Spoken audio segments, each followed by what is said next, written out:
Back in the day, Finland's schools sucked.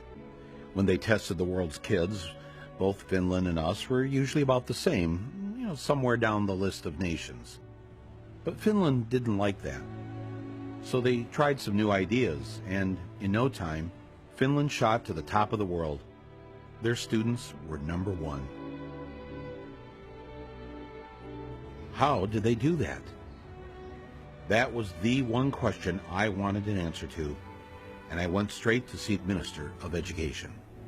Before I could say anything, she blurted out their top secret.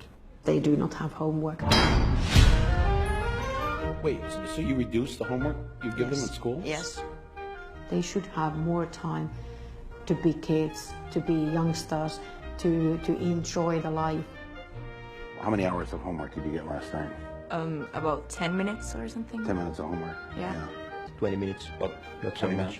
Yeah. The whole term homework is kind of obsolete, I think. So they have no homework. What if all they want to do is climb a tree? They could climb a tree, yeah. But they'll end up, while climbing the tree, probably finding out about different insects, and they can come to school next day telling me about what they found. How many hours a day do the younger ones go to school? Mondays, 3 hours. Tuesdays, 4 hours. It varies. It's 20 hours a week. So they're, oh man. Now, does this 3 or 4 hours at school include the lunch hour? Yes. How are they learning anything? How are you getting anything done? Your brain has to relax every now and then. If you just constantly work, then you stop learning. And there's no use of doing that for a longer period of time. Finland students have the shortest school days and the shortest school years in the entire Western world. They do better by going to school less.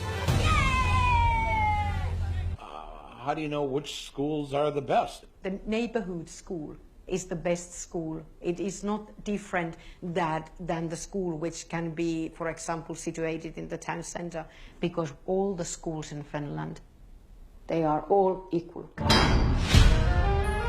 School is about finding your happiness, finding finding a way to learn what makes you happy.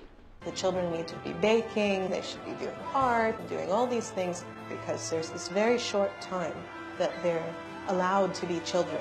In the United States, education is a business. There are corporations making money. Here, it's so student-centered that when we had to redo our playground, they had the architects come in and talk to the kids. Were they listened to?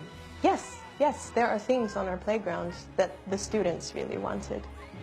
We try to teach them to be happy person, to respect others and respect yourself. You're concerned with their happiness. Oh yeah. What the hell do you teach? I teach math. So the math teacher says the first thing out of your mouth of what you wanted these students to get out of school was to be happy, to have a happy life. Yeah. And you're the math teacher. Yeah. When do they have their time to play and socialize with their friends and grow as human beings? Because there's so much more life around than just school. You want them to play? I want children to play. And that was the principle.